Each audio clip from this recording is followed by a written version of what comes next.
What's up guys, welcome back to the channel. Today I'm going to video for you guys. Today I'm going to be doing another episode of What If Horror Edition, and today I'm going to be tackling on the Halloween franchise. And today I'm going to be discussing with you guys what if New Line purchased the rights to Halloween. Alright, so back in the early 90s, Dimension Films acquired the rights to the franchise since after the the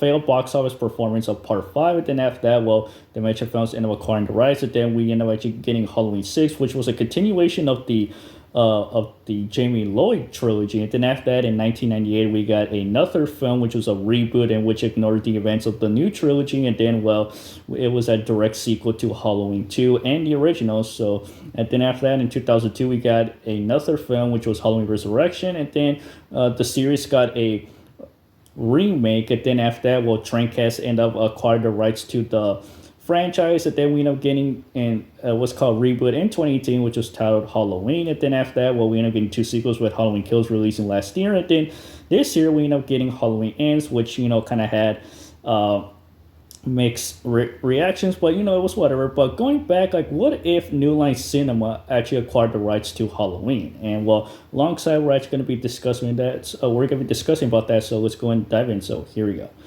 Alright, so basically in the 90s, New Line produced what's called upcoming films with Leatherface, The Texas Chainsaw Massacre 3, which came out in 1990. Freddy's Dead, The Final Nightmare came out in 1991. Jason Goes to Hell, The Final Friday came out in 1993. And at that time, New Line released the new films for those three horror franchises. And alongside some other horror franchises like Halloween, which came out, Halloween 6 came out in 1995, and also H2O came out in 1998. So literally the franchise had two films that came out in the 90s. And but going back, what if actually New Line purchased the rights to Halloween? Literally, since if they did, then yeah, Michael Myers will end up actually being will be in the same company with Freddy, Jason, and Leatherface. But at that time, Leatherface actually was given back to to his creators. And then after that, we ended up getting Next Generation in 1997, which was produced by Columbia. Then going back, literally, if New Line actually did purchase the rights to Halloween, then it would actually been a totally different. Because basically, if New Line would end up producing a Halloween film, then it would end up adding some supernatural elements like they did with both Freddy's Dead and also Jason Goes to Hell. And honestly, with Leatherface, Texas Chainsaw Massacre 3, it wasn't really that supernatural because it was kind of more grounded. And also, going back, literally, if New Line would have produced the Halloween movie, then literally I was called jumping to conclusion. I literally came up with a concept of how would they end up producing a Halloween film. And basically, if that movie does well, I want to actually continuing it probably maybe with a TV series. And honestly, if they would end up making a trilogy, then yeah, I'll throw that in there. But anyway, let's go and dive in. So here we go.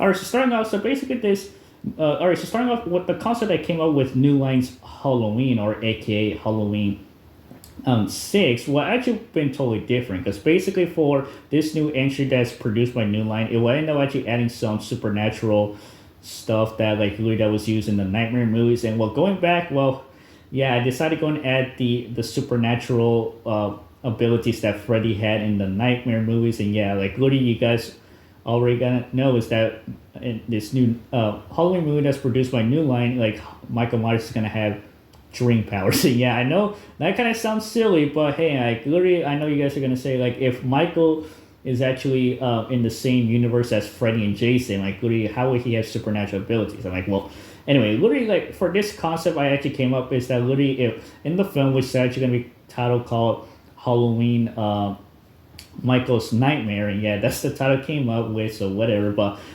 so moving on, so yeah, literally in the film, Michael Myers, who is actually still alive. And I guess for this film, it will actually kind of will ignore the events of Halloween 2 through 5, and then it would just be, I guess, a straight straight sequel to the original. And then it will actually end up picking up where the film left out, say Michael Myers disappeared, and then after that, almost 20 years later, he actually returned. And yeah, literally he gained new supernatural powers where he ends up going into people's dreams and just taking them out. But what also a twist is that literally this will actually happen during October. So yeah, literally what's called for a twist, literally Michael Myers will be given powers by the by this entity who ends up actually giving him these powers and tells him that he needs to go ahead and scare off the victims in Haddonfield until when Halloween, and then like literally this entity will end up coming, what's called end up raising from the ground, and they will wreak havoc on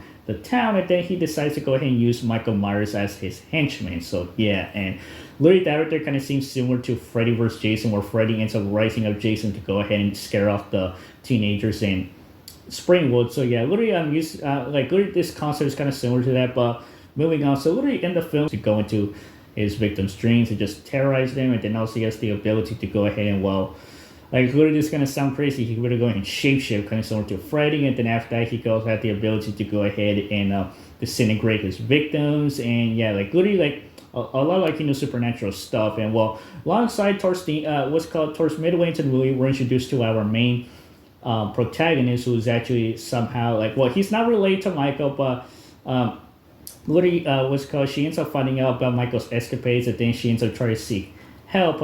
And then alongside this, she ends up meeting Loomis, and yeah, decided to go and throw him in there. So like, so Loomis's role in the film is that he ends up, and then after that, she ends up meeting Loomis, who's actually also in this movie, but his role is that like he's been trying to go ahead and track down Michael Myers for the past 2 decades, but he gave up. And then after that, until once when he found out that like Michael is actually terrorizing again, and then that's when he ends up noticing that Michael Myers has supernatural abilities. So I guess he found out, and then literally he ends up finding out that Michael Myers is being haunted by the spirit of Halloween, of Halloween, and yeah, like literally that's the concept I came up with. And literally Loomis ends up telling our main protagonist that that the spirit ends up using Michael Myers as his henchman to go ahead and terrorize the folks of Haddonfield to go ahead and gain more power. And then like once when Halloween hits, then that's when the spirit comes up and then ends up raining terror on the town. And later for that, like Loomis ends up actually finding out how to defeat Michael, is that they need to go ahead and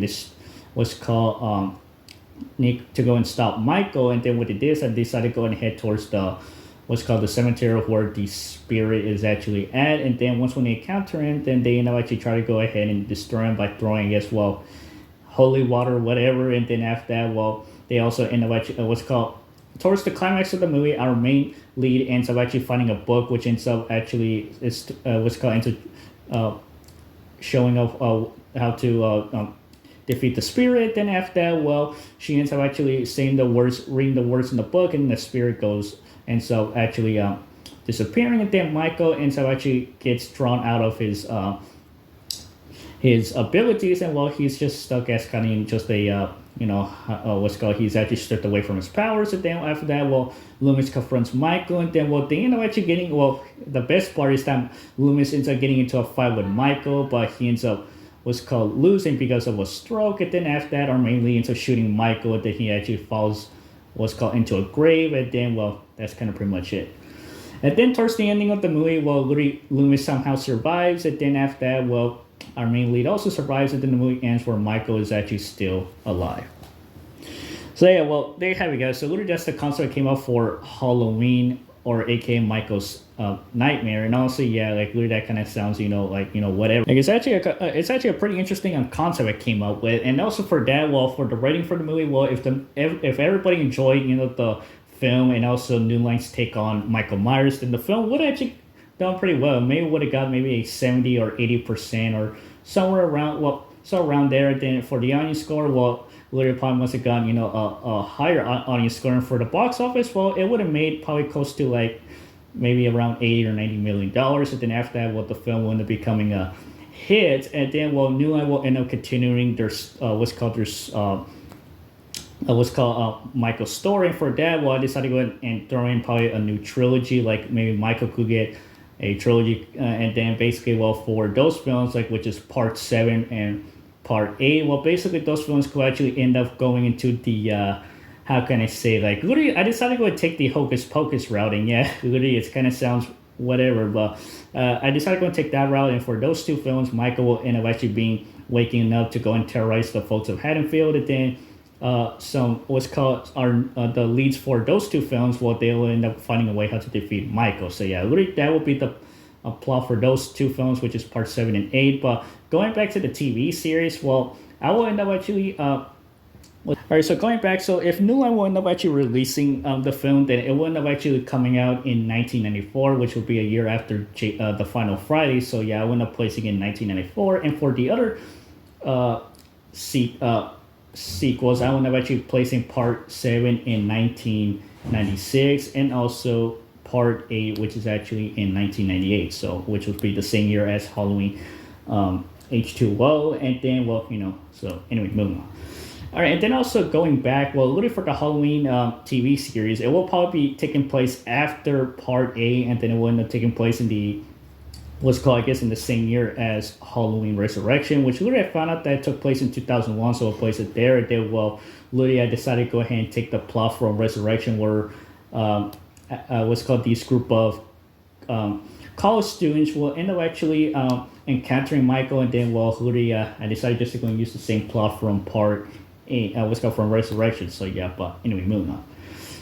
And also, but jumping to conclusion. So yeah, so really that's the concept that came up for the new Halloween trilogy. If a New Line will end up purchasing the rights to Halloween, and then alongside with the TV series, I decided to go ahead and throw in there. But going back, like if New Line would have released those films alongside even giving Michael his own TV series, then yeah, it would have been totally different. But going back, like we end up actually getting just the Part 6, and then H2O Resurrection, then it's, and then after that, well, we know actually getting the Blumhouse trilogy. So yeah, but anyway, moving on. Well, there you have it, guys. So if you guys enjoyed the video, go ahead and subscribe, turn on the notification, and I'll see you guys later.